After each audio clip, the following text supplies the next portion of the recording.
tiempo bien recuerdo cuando en dudas yo viví, sin saber que de mis culpas Cristo pudo redimir. Si el Espíritu me hablaba, no sabía yo qué hacer. Me esforzaba por gozarme, me esforzaba por creer. Pero es real, oh, yo sé que es real. No tengo ni una duda, pues yo sé que es realidad. Cuando en convicción andaba, no encontraba yo la paz, no podía hallar sosiego, ni de Cristo ver la paz. En mi mente mi castigo en ocasiones pude ver, pues no había el testimonio del Espíritu en mi ser. Pero es real, oh, yo sé que es real. No tengo ni una duda, pues yo sé que es realidad. De rodillas ante Cristo imploré en contrición, mi alma hambrienta de su gracia encontró la bendición. Cuando al fin por fe mi vida pude toda consagrar, al instante lo otorgóme salvación en realidad. Pero es real, oh, yo sé que es real. No tengo ni una duda, pues yo sé que es realidad.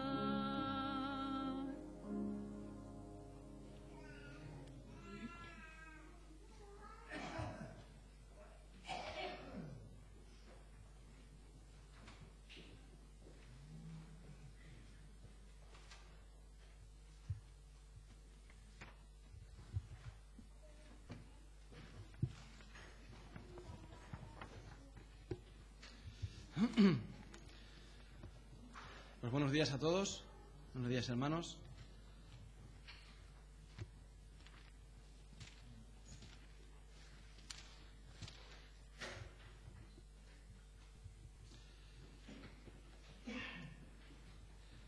¿Y qué es lo que nos convence a nosotros de todo lo que hablamos aquí, de que todo lo que hablamos aquí es real? No solamente son palabras bonitas que nos pueden llenar el intelecto, sino que nos llenan el corazón. Y no porque sean bonitas o tengan un efecto especial, sino porque realmente son verdaderas. ¿Qué es lo que nos asegura que esto es verdad? ¿Qué es lo que nos asegura que la Biblia es verdad? La semana pasada hablábamos del ministerio del Espíritu Santo. Muy bien. Que Él nos convence. Él ha venido y decía al Señor Jesucristo: os conviene que yo me vaya. Os conviene que yo me vaya. Y viene el Espíritu Santo y convence al mundo de pecado, de justicia y de juicio. Y a los creyentes nos guía a toda verdad. Y es Él el que realmente da convicción en nuestro corazón de que lo que estamos leyendo aquí no es la invención de unos hombres o la opinión de unos hombres, de unos hechos verdaderos que sucedieron hace muchos años. No es su opinión del apóstol Juan, en este caso que estamos leyendo, o de Mateo, o de Marcos, o de Pablo, o de otros que escribieron en la Biblia, no es su opinión, lo que ellos vieron y lo que ellos entendieron, sino cada uno hubiera entendido una cosa diferente posiblemente, y habría muchas contradicciones en la Biblia, y podrían haber muchas interpretaciones de lo que realmente sucedió, y nadie podría, o si diésemos nuestra vida por ello, actuaríamos un poco neciamente, o bastante neciamente. Pero realmente es el Espíritu Santo el que inspiró estas palabras, el que guió a estos hombres para escribir la palabra de Dios. Y es Él el que nos asegura que todo lo que aquí leemos es verdad. Hay otros hechos a su alrededor que también nos ayudan a entenderlo, ¿no? Las profecías cumplidas, por ejemplo, la unidad de la Biblia, por ejemplo. ¿Qué más cosas podríamos decir? Bueno, eso nos gusta confiar en ellas, exacto. Pero, ¿qué cosas nos ayudan a entender? Aparte, bueno, las profecías cumplidas, la unidad de la Biblia que hemos dicho, eso no nos ayuda a entenderlo. Eso esperamos que entenderlo por lo que ya hemos creído aquí, que ya se ha cumplido. Por eso creemos que lo que falta por cumplirse se cumplirá. Pues vamos a leer esta mañana en el libro de Juan, capítulo 17. Evangelio de Juan, vamos a leer todo el capítulo, en el capítulo 17.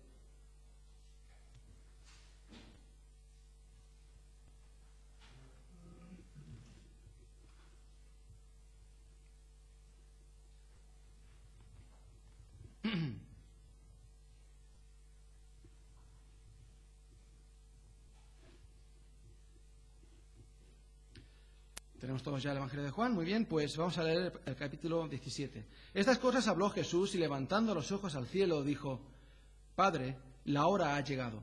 Glorifica a tu Hijo para que también tu Hijo te glorifique a ti, como le has dado potestad sobre toda carne, para que dé vida eterna a todos los que le diste.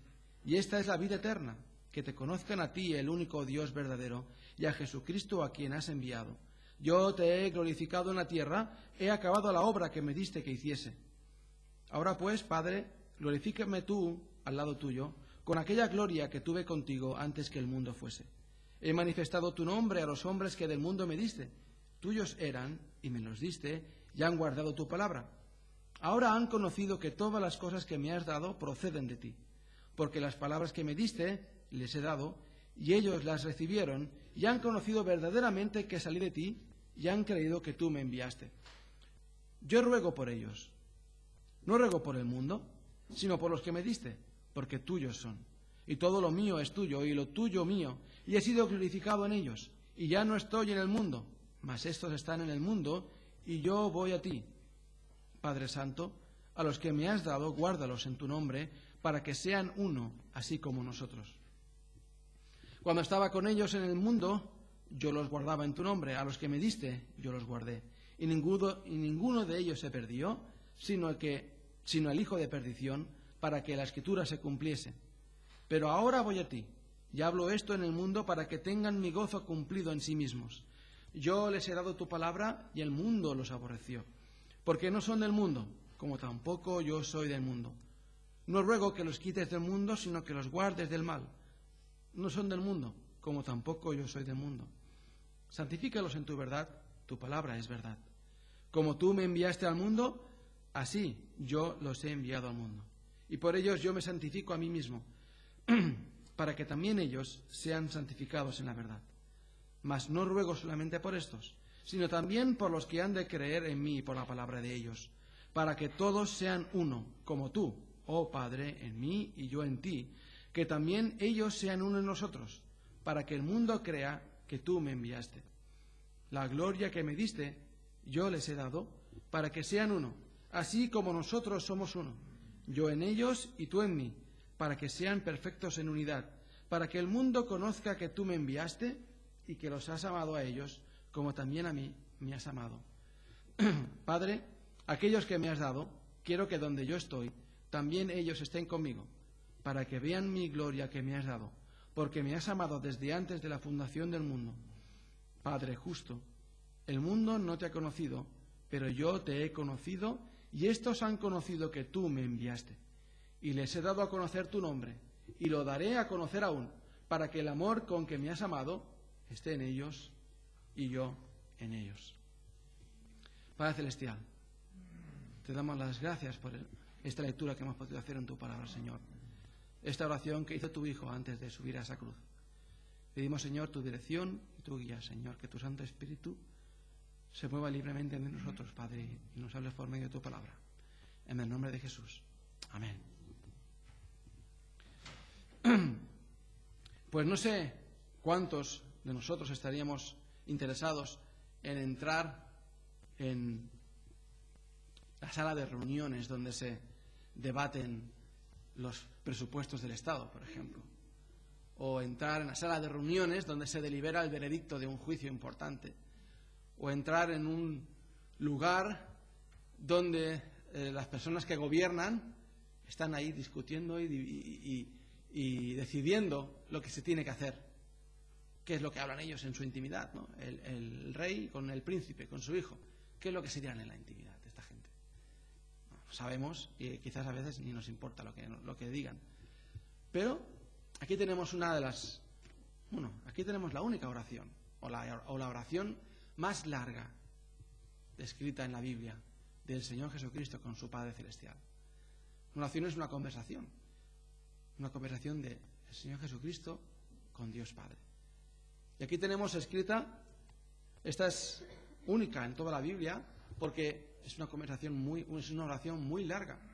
Y es un momento de intimidad, en un momento crucial en la vida de Cristo. Y no es la única oración que tenemos de Cristo en el Nuevo Testamento, pero sí que es la más extensa de ellas.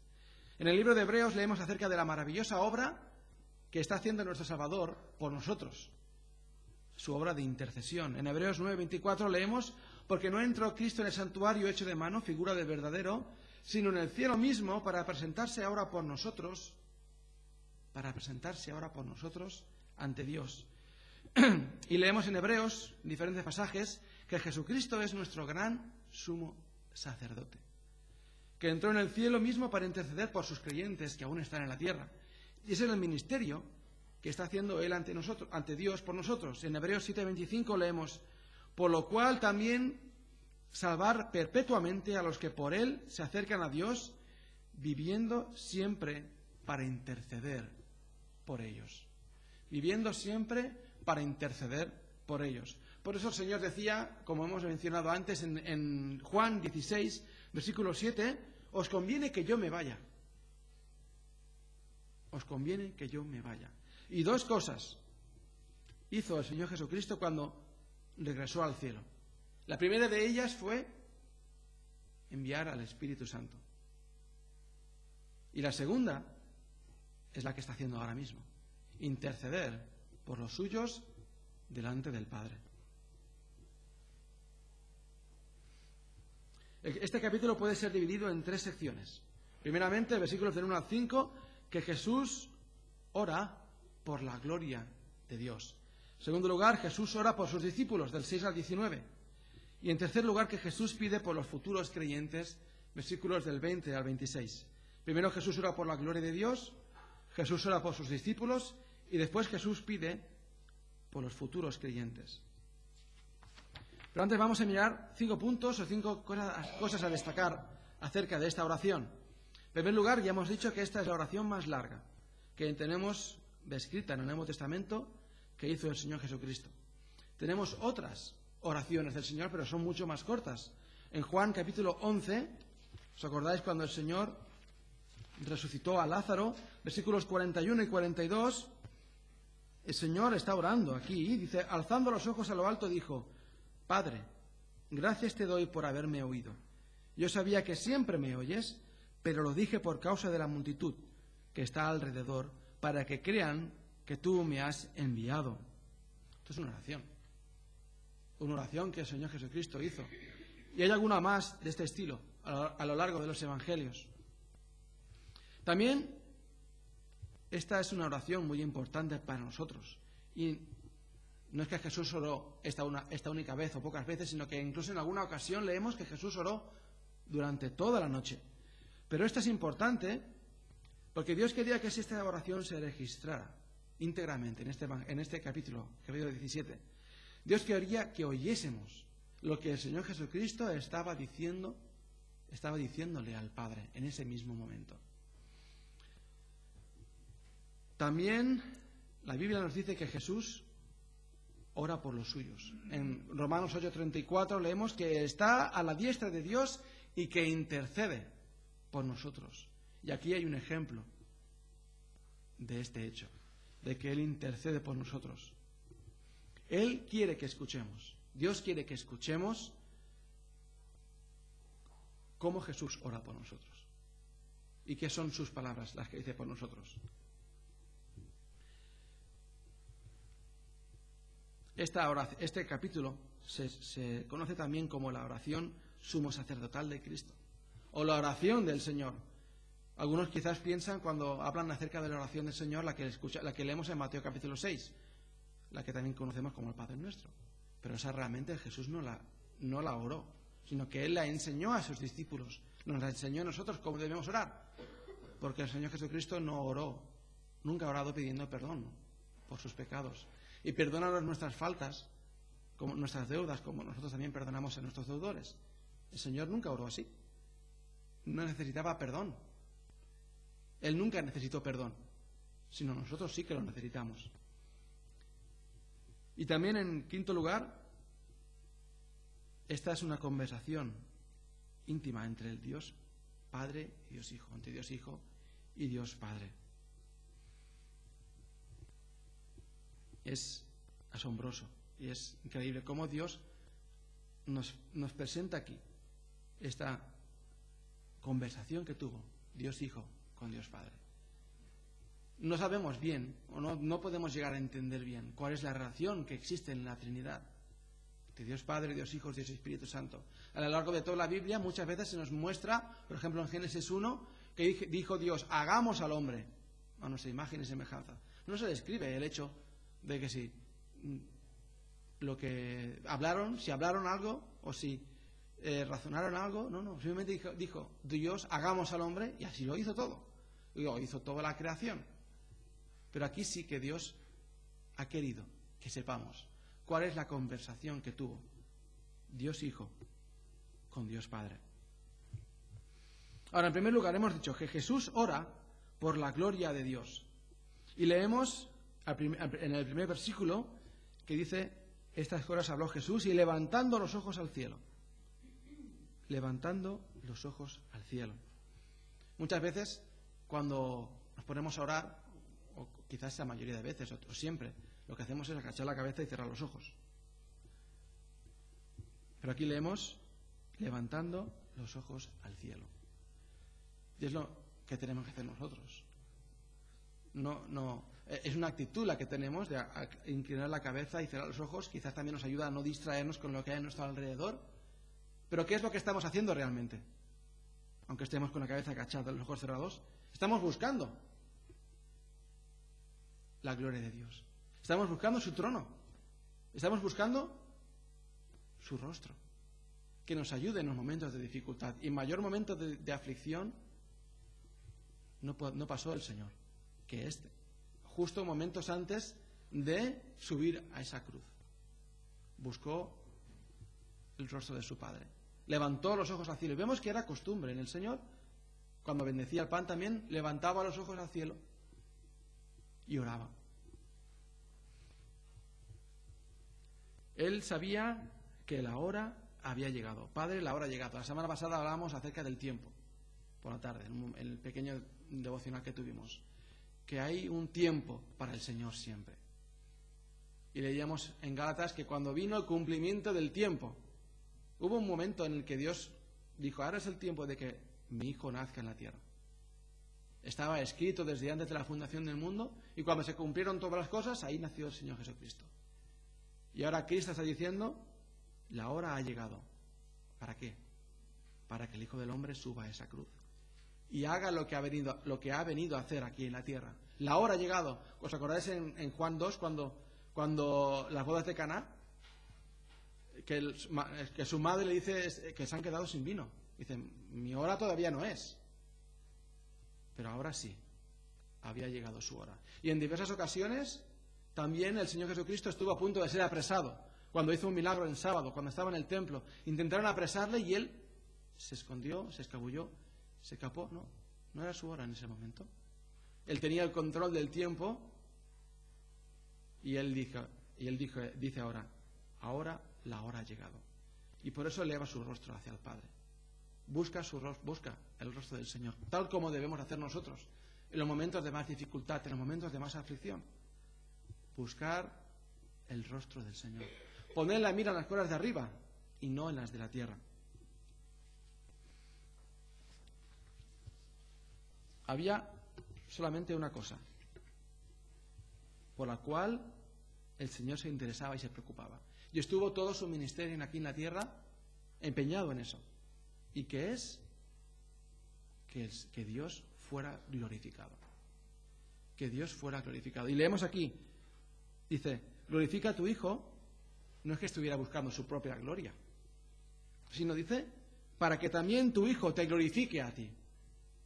Él está buscando en todo momento que la gloria sea para el Padre, que la gloria sea para Dios. Y esta debería ser también nuestra mayor preocupación. La Biblia nos dice que cualquier cosa que hagamos, la hagamos para la gloria de Dios, para su gloria. Todo lo que hagáis, que sea para la gloria de Dios. Viviendo tal como Dios quiere que vivamos, vivimos para la gloria de Dios. ¿Cómo puedo dar gloria a Dios?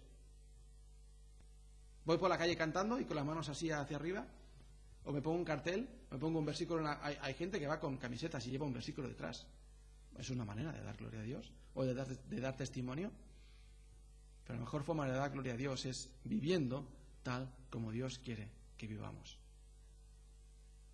En cualquier situación, en cualquier aspecto, en cualquier área de nuestra vida. Que Dios quiere que vivamos, así vivamos para su gloria. En el versículo 3 hay algo que los hombres necesitamos, por lo cual Dios mandó a su Hijo.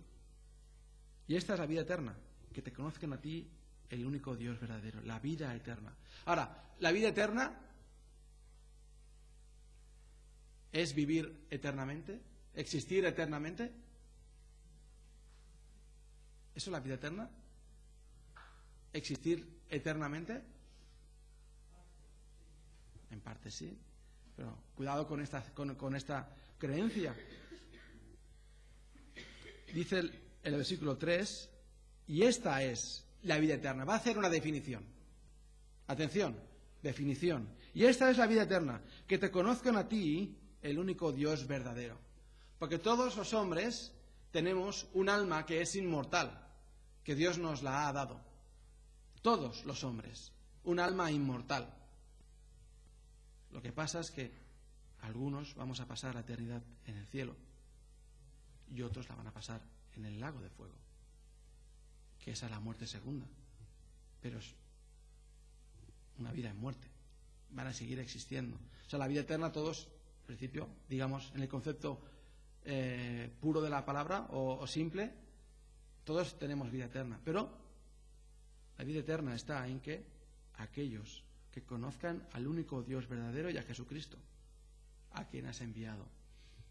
Y la semana pasada hablamos de ese conocimiento intelectual que mucha gente puede llegar a tener, de la Biblia, o de Dios, o de Cristo. Un conocimiento intelectual que no puede, o no produce nada en nosotros. No produce nada en el hombre. Es un conocimiento intelectual, es conocimiento. Como si fuese información acumulada en un disco duro. No produce nada eso. Sí, yo sé quién era Cristo, que vivió en tal fecha, hizo tales cosas. Decían que era el Hijo de Dios, decían. Es información, como un ordenador que va diciendo cosas que tú le has programado. Pero el ordenador no sabe nada. Es una máquina. No entiende lo que está diciendo, no comprende el significado de todo. No, la inteligencia artificial es lo que quieren conseguir. Un ordenador no puede hacer eso. Mucha gente se queda con ese concepto intelectual de Cristo, pero no conocen realmente al único Dios verdadero y a Jesucristo, su Hijo, como Salvador personal. El cristianismo no es una religión, sino es una relación.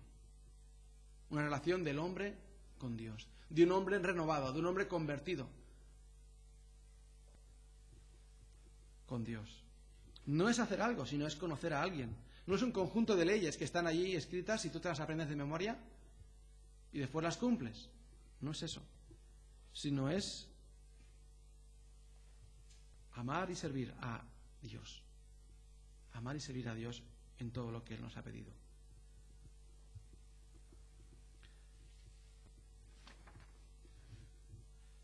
En segundo lugar, vemos que Jesús oró por sus discípulos. Y vemos aquí 6 características de los hijos de Dios. 6 características que deben no solamente encontrarse en esos discípulos, sino en todo creyente. 6 características que debemos de apropiárnoslas a nosotros y nos ayudan a examinarnos cómo va nuestra vida espiritual, si realmente somos creyentes. Primera de ellas la encontramos en el versículo 6. Ellos conocen al Padre. Ellos conocen al Padre. He manifestado tu nombre a los hombres que del mundo me diste. He manifestado tu nombre a los hombres que del mundo me diste. Jesús les mostró al Padre. Y Tomás le dijo, creo que fue Tomás, muéstranos al Padre y nos basta. Tanto tiempo hace que estoy con vosotros y no me habéis conocido. El que a mí me conoce, conoce al Padre, en Juan 14. El que a mí me conoce, conoce al Padre. Él manifestó todo lo que el Padre le dijo que manifestara. Y Él mostró al Padre. Ellos conocen al Padre. Los hijos de Dios conocemos al Padre. Conocemos al Padre. Y tenemos una relación personal con Dios. Como tú tienes una relación personal con tu padre, con tu madre, con tu hermano, con tus hijos, los conoces. ¿Sabes quiénes son? ¿Sabes cómo son? Un hijo de Dios tiene una relación personal con el Padre. Tiene esa relación íntima, que de otra manera no se puede tener. Yo puedo conocer al Padre de otra persona y puedo tenerle más o menos aprecio, puedo tenerle más o menos confianza, pero no es mi Padre. Jamás le pediría ciertas cosas porque no es mi Padre. Cuando somos creyentes y cuando el Espíritu Santo entra en nuestro corazón a morar, entonces somos adoptados hijos suyos y tenemos nuestra relación con Dios como nuestro Padre Celestial. Tenemos completa comunión con Él. ¿Podemos tenerla? Debemos tenerla. También en segundo lugar, los hijos de Dios guardan la palabra de Dios, o sea, la obedecen. La guardan, no como un banco que tú tienes allí una caja fuerte y metes todas tus joyas, cierras la caja fuerte, pones la combinación y te vas. No, eso no es. Es obedecerla. Los hijos de Dios guardan, se obedecen la palabra de Dios. El versículo 6 dice, han guardado tu palabra. Han guardado tu palabra, versículo 6. Y han guardado tu palabra, al final del versículo. Esto no significa que los seguidores de Cristo, los discípulos de Dios, nunca fallen, nunca se equivoquen, nunca pequen. Precisamente, justamente después de este pasaje, cuando el Señor Jesucristo fue entregado, todos dejaron a Cristo, todos lo abandonaron, incluso Pedro le negó 3 veces. Pero han guardado tu palabra. Un hijo de Dios guarda la palabra de Dios en su corazón. Porque Dios ha puesto ese sello del Espíritu Santo en nosotros. Y el Espíritu Santo habita en nuestro corazón. Y entonces guardamos su palabra.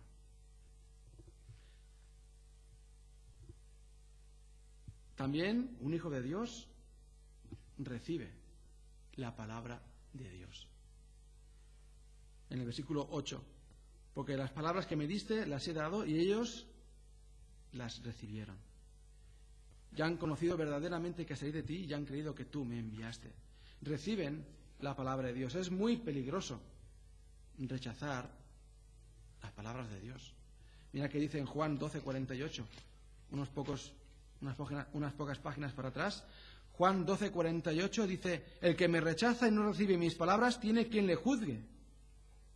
La palabra que he hablado, ella le juzgará en el día postrero. Ella le juzgará en el día postrero. La misma palabra que ha sido rechazada, ella lo juzgará. Pero los verdaderos creyentes reciben la palabra de Dios. Reciben la palabra de Dios. En Hechos 2:41 vemos cuando la predicación del apóstol Pedro, y que hicieron los que habían sido, los que son hijos de Dios. Así que los que recibieron su palabra fueron bautizados y se añadieron aquel día como 3.000 personas. Y se añadieron aquel día como 3.000 personas. Reciben la palabra de Dios. Aquella palabra que viene de Dios. La palabra verdadera. Sus hijos la reciben. El mundo no la recibe. No puede recibirla porque no tiene el Espíritu Santo que los guía a toda verdad. Porque rechazan a Dios. Pero los hijos de Dios reciben su palabra. También, en cuarto lugar, ellos creen las cosas correctas acerca de Jesucristo. Un hijo de Dios cree las cosas correctas acerca de Jesucristo. Versículo 8 también, otra vez. Y ellos la recibieron y han conocido verdaderamente que salí de ti y han creído que tú me enviaste. O sea, es muy importante lo que una persona cree acerca de Cristo. ¿Quién es Él? ¿De dónde ha venido? ¿Lo que ha hecho y dónde está ahora? Esto nos define como cristianos. Y un cristiano cree verdaderamente la palabra de Dios.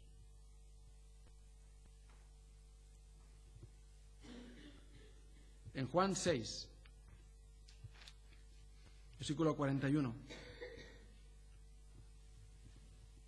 leemos: murmuraban entonces de él los judíos porque había dicho: yo soy el pan que descendió del cielo. Y decían: ¿no es este Jesús, el hijo de José, cuyo padre y madre nosotros conocemos? ¿Cómo pues dice este: del cielo he descendido?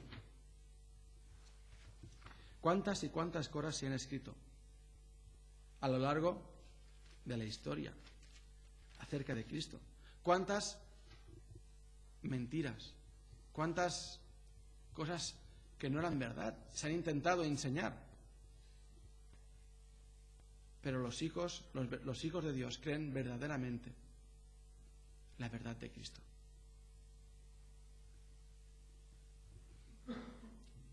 Que Cristo Jesús vino del cielo, que nació de una virgen, vivió en esta tierra sin pecado, subió a la cruz, murió y resucitó al tercer día y está sentado a la diestra del Padre. Que Jesucristo es Dios, hecho hombre. Esta es la verdad que leemos en la Biblia. Hay otros muchos que intentan y han intentado a lo largo de los siglos destruir alguna de estas doctrinas, alguno de estos principios, sobre todo la divinidad del Señor Jesucristo, que Dios no era, que Jesús no es Dios, pero un hijo de Dios realmente cree la verdad de Cristo. Y en quinto lugar, que ellos, un hijo de Dios, pertenece a Dios. Que un hijo de Dios pertenece a Dios. En Juan 17, del 9 al 10, leemos: yo ruego por ellos, no ruego por el mundo, sino por los que me diste, porque tuyos son, y todo lo mío es tuyo, y lo tuyo mío, y he sido glorificado en ellos. Realmente pertenecemos a Dios. Estamos escondidos con Cristo en Dios. Leemos en otro pasaje: estamos escondidos con Cristo en Dios, le pertenecemos a Él. Hemos sido comprados por precio. Pertenecemos a Dios. No nos pertenecemos a nosotros mismos, sino le pertenecemos a Dios. Y en sexto lugar, un hijo de Dios, al igual que Cristo glorifica al Padre, un hijo de Dios busca la gloria de Cristo, la gloria de Dios. Juan 17:10 dice: y he sido glorificado en ellos. Y he sido glorificado en ellos. O sea que los hijos de Dios buscan la gloria de Cristo. Buscan glorificar al Hijo. Nuestro deseo, nuestra meta, nuestro sentido, nuestro esfuerzo no es buscar subir en un supuesto escalafón en la iglesia o hacer grandes obras para que nuestros nombres sean recordados por todas las generaciones. Eso es lo último que un cristiano, que un hijo de Dios quiere. Eso es lo último que un hijo de Dios quiere. Que su nombre se haga grande entre los hombres y le hagan estatuas y sea recordado por aquí y por allá. Eso es lo último. No. Cuanto más desapercibido pasemos, mejor. Que toda la gloria sea para Cristo. Ahora, si yo encuentro a un hombre que lo que busca es hacerse un nombre entre la iglesia, entre los creyentes, cuidado con esa persona. El deseo de un hijo de Dios debe ser dar la gloria a Cristo en todo momento, en cualquier situación. No me dé las gracias a mí, dale las gracias al Señor. Da las gracias al Señor. Alaba a Dios. ¿Te ha sido de bendición lo que he dicho? Pues alaba a Dios. No. Gracias a Dios. Todos somos siervos del Señor. Todos somos iguales delante de Dios. Mi deseo es que la gloria sea para Dios. ¿Qué decía Pablo? Porque para mí el vivir es Cristo. Porque para mí el vivir es Cristo. Ahora, el siguiente es que Jesús, el Señor Jesucristo, oró para que Dios guardara a sus discípulos. A estos 11 que quedaron. En primer lugar, que Jesús pidió para que Dios guardara a sus discípulos. Él sabía que iba a regresar pronto al cielo. Estaba a unas pocas horas. A veces cuando leemos en la palabra del Señor, si no lees de seguido un pasaje, quizás no te centras un poco en todo el contexto en el que está sucediendo. Y lees un pasaje y dices, bueno, esta oración la he leído, me ha sido de bendición, puedo tener una aplicación en mi vida, pero es que a pocas horas de que el Señor Jesucristo dijo estas palabras, oró de esta manera, que casi menos de 12 horas, el Señor estaba en la cruz, clavado en esa cruz, ya estaba allí. Y el Señor era consciente, ya lo dijo aquí, la hora ha llegado, ahora es el momento, la hora ha llegado. Y Él sabía que Él iba a salir pronto de esta tierra, pero Él sabía también que esos discípulos iban a permanecer en este mundo, que ellos iban a permanecer en este mundo. ¿Y qué es lo que el Señor pidió para ellos? ¿Qué es lo que acaso el Señor pidió? Pidió al Señor quizás que mandase, la legión de ángeles no la pidió para Él, la pidió para sus discípulos, porque ellos se iban a quedar. Él se iba a ir, pero sus discípulos se quedaban. ¿Pidió acaso una legión de ángeles para ellos? ¿O que se pusiesen todos en una isla y estuviesen todos ahí protegidos? ¿O les pidió riquezas acaso para que pudiesen moverse con libertad y poder comprar abogados para defenderse? ¿O poder comprar casas para esconderse?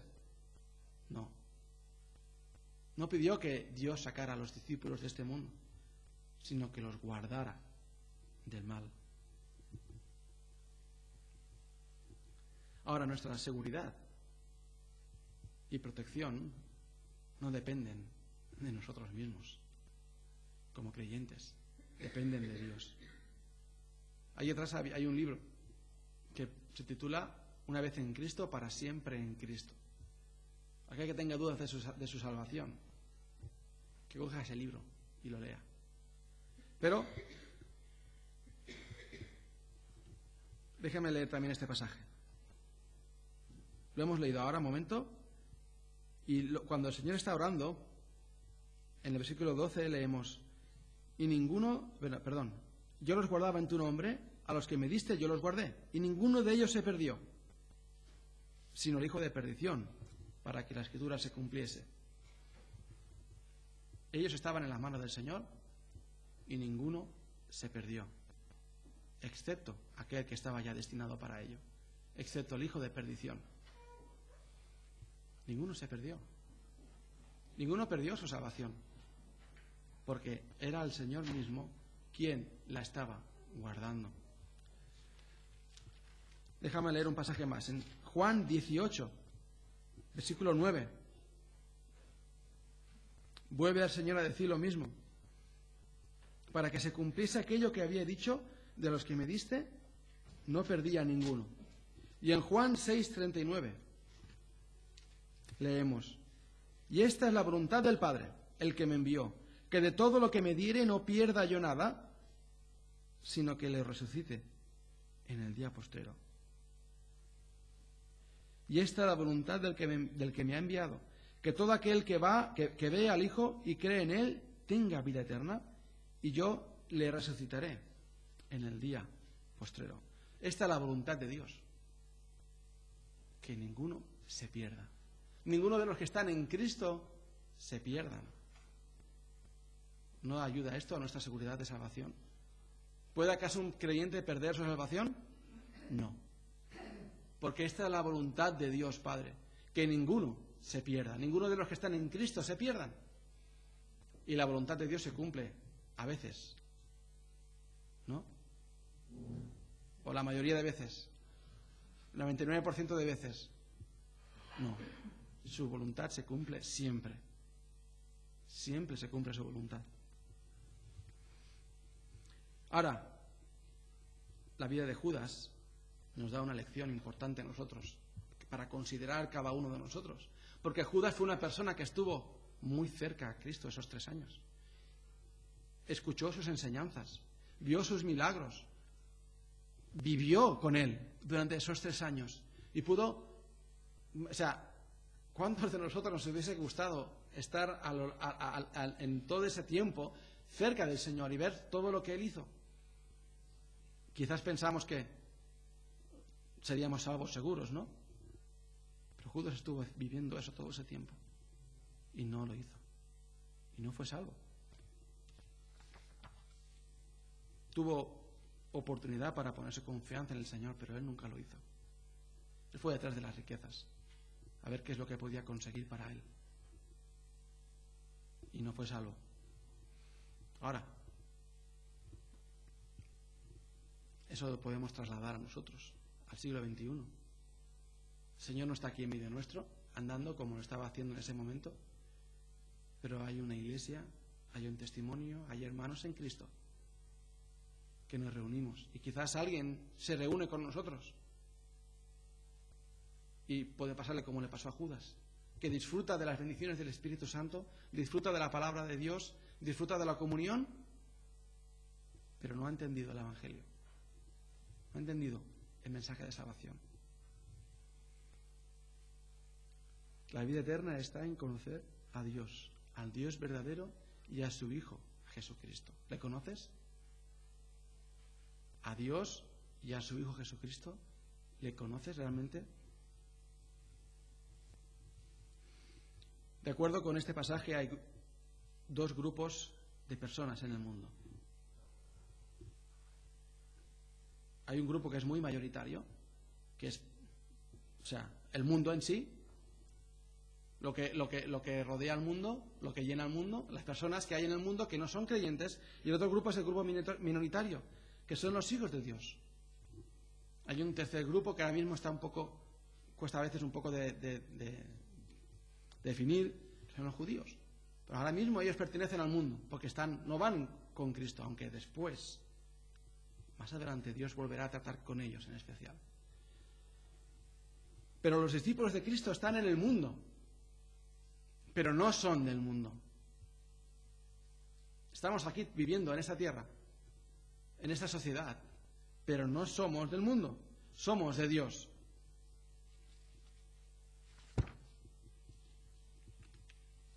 Y un creyente puede pensar, ¿por qué Dios no me quita de este mundo? ¿Por qué tenemos que estar aquí viviendo en este mundo, pasando aflicción, pasando lo que pasa al resto de la gente, pasando dificultades, pasando vergüenza a veces, escasez? ¿Por qué? Pero Dios tiene un propósito para los creyentes en este mundo. Él le rogó al Padre, Cristo le rogó al Padre, que no nos sacase de este mundo, sino que nos guardase del mal, nos guardase del diablo mismo. Él nos quiere en este mundo, pero no en las garras del maligno. Él nos quiere en esta batalla, pero no estamos vencidos. Satanás no puede tocarnos, no puede vencernos. Él ya está vencido. Ahora, si Dios quiere que estemos en este mundo, vamos a buscar Filipenses 2:15. Hay un propósito. Filipenses 2:15.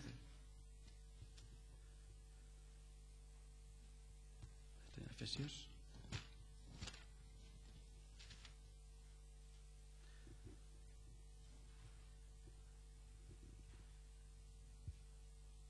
El versículo 14 dice: haced todo sin murmuraciones y contiendas, para que seáis irreprensibles y sencillos hijos de Dios, sin mancha en medio de una generación maligna y perversa. O sea, para que estemos aquí, metidos en este mundo, en medio de la cual resplandecéis como luminares en el mundo, asidos de la palabra de vida, para que en el día de Cristo yo pueda gloriarme de que no he corrido en vano ni en vano he trabajado. Pero Cristo, Dios, quiere que estemos en este mundo resplandeciendo como luminares. Ese es el propósito. Que estemos aquí como testimonio de Dios. Imaginaos que una vez fuésemos salvos, desapareciésemos de esta tierra, fuésemos arrebatados. ¿Quién sería el testimonio? ¿Quién nos hablaría a nosotros del Evangelio? ¿Quién iría a predicar las buenas nuevas de salvación? Pero Dios quiere que seamos luminares en el mundo. Nos acordamos de José, que estaba en Egipto, en medio de ese mundo tan oscuro. Y allí estaba José como luminar, como un testimonio. O de Daniel también. Los dos fueron llevados en contra de su voluntad, si os fijáis un poco en ello. Y los dos fueron luminares allí donde el Señor les puso. ¿Por qué estoy aquí?, podían haber dicho. ¿Por qué he sido vendido injustamente?, podía haber dicho José o Daniel. ¿Por qué he sido llevado a la deportación?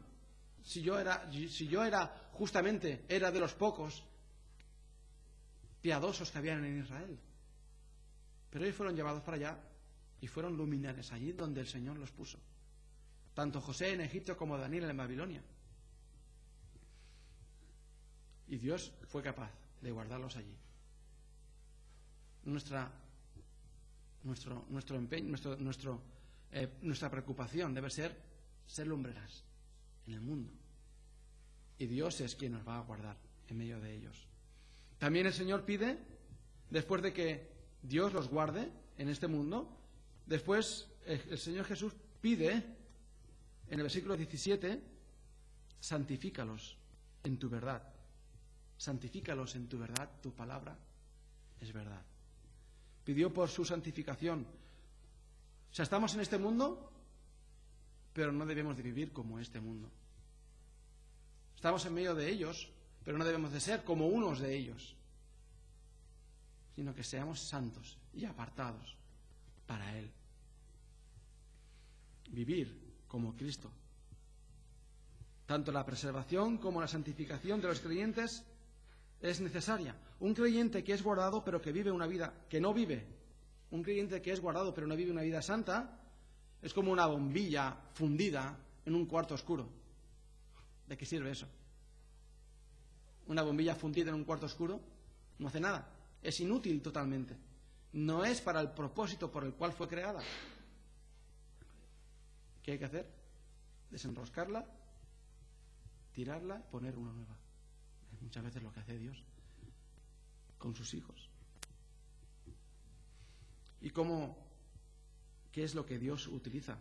¿Qué es el método por el cual Dios hace que su pueblo sea santo? Lo hemos leído ya. En tu palabra. Tu palabra es verdad. En mi corazón he guardado tus dichos para no pecar contra ti. ¿Con qué limpiará al joven su camino? Con guardar tu palabra. Porque la palabra de Dios es la verdad. Y en ella nos podemos santificar, en ella podemos encontrar la voluntad de Dios para nuestras vidas. Poner en acción las palabras que encontramos en la Biblia produce en nosotros una vida santa, una vida sin pecado. Debemos de reconocer, debemos de creer en primer lugar, y de eso se encarga el Espíritu Santo, de creer que lo que pone en la Biblia es verdad. Que todo lo que pone en la Biblia es verdad. No, es que este pasaje está escrito hace 2000 años y esto ya no es así ahora mismo. Ya la sociedad ha evolucionado, ya ha cambiado y ahora ya no es así. Porque esto se escribió en un contexto, ¿sabes? Que debemos entender todos porque podemos pensar y razonar y esto ya se ha adaptado. Debemos de adaptarlo a los nuevos tiempos que corremos. ¿Qué haríamos, no? Si Dios pensara igual que nosotros? Que de tal manera amó Dios al mundo, que ha dado a su Hijo infinito, para que todo aquel que en él cree no se pierda, mas tenga vida eterna. No, esto fue hace 2000 años. Ahora ya ha pasado mucho tiempo y ahora ya voy a ponerle condiciones. Dios no cambia. No cambia nada en su palabra. Hay muchas cosas que nos gusta que no cambien, pero es que no cambia en nada su palabra.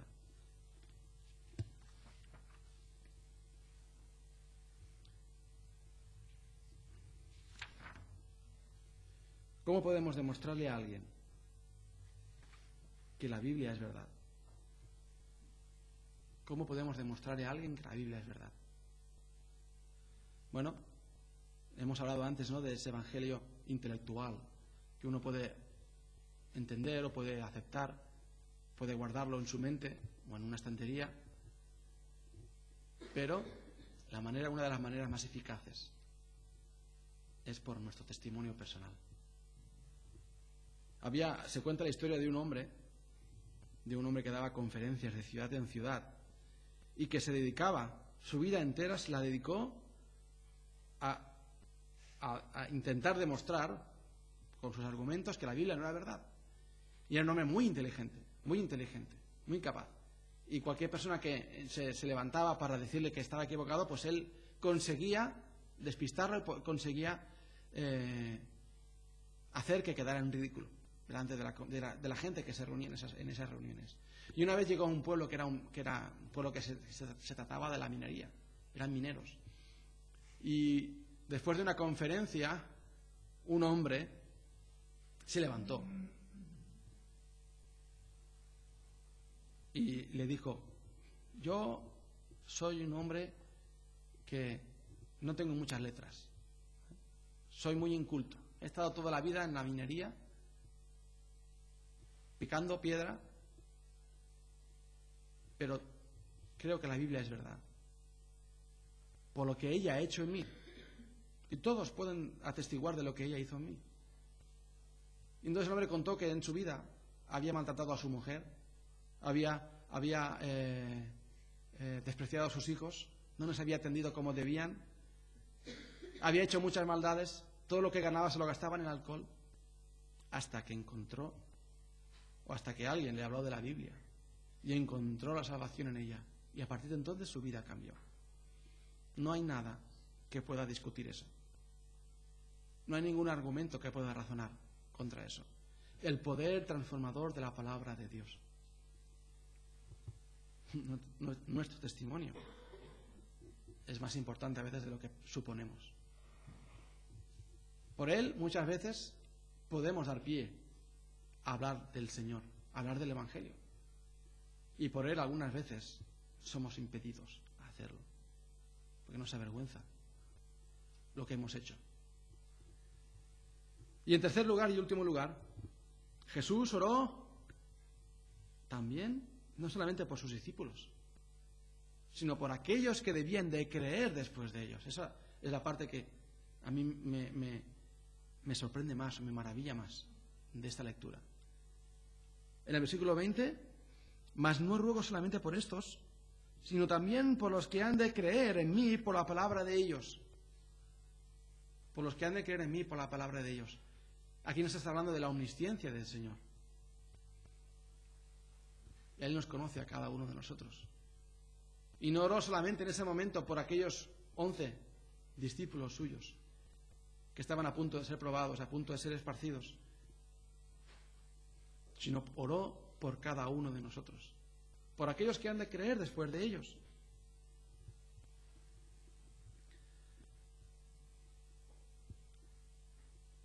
Porque después los discípulos, después de Pentecostés, cuando recibieron el Espíritu Santo, ellos salieron a predicar por todo el mundo, en Jerusalén, en Judea, en Samaria y hasta lo último de la tierra. Y fueron a predicar y empezaron a convertirse personas. ¿Y cuántas personas no se habrán convertido? No habrán creído en Cristo desde que Pedro predicó ese mensaje. ¿Cuántas y cuántas personas no se han convertido? El Señor oró, también intercedió por cada uno de nosotros en esa oración. Y Jesús rogó que sus creyentes fuesen uno, para que todos sean uno, como tú, oh Padre, en mí y yo en ti, que también ellos sean uno en nosotros, para que el mundo crea que tú me enviaste. La gloria que me diste yo les he dado para que sean uno, así como nosotros somos uno. Si os acordáis en Efesios, capítulo 4,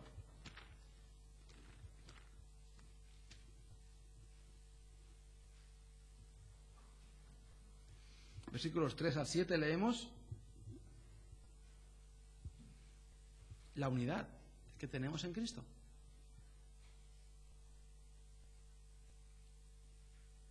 Solícitos en guardar la unidad del Espíritu en el vínculo de la paz, un cuerpo y un espíritu, como fuisteis también llamados con una misma esperanza de vuestra vocación, un Señor, una fe, un bautismo, un Dios y Padre de todos, el cual es sobre todos y por todos y en todos.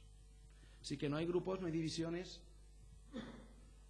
no hay diferentes equipos, todos somos uno en Cristo.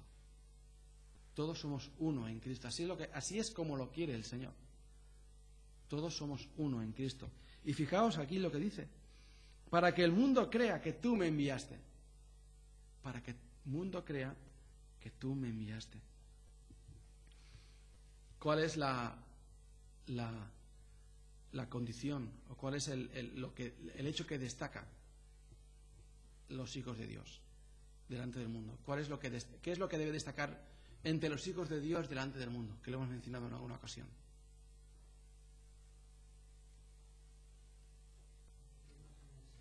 El amor que nos tenemos entre nosotros. El amor que nos tenemos entre nosotros. El amor que nos tenemos entre nosotros. Esto es lo que nos une. El amor que tenemos en Cristo. Esto es lo que nos debe venir. Así como para que el mundo crea que tú me enviaste.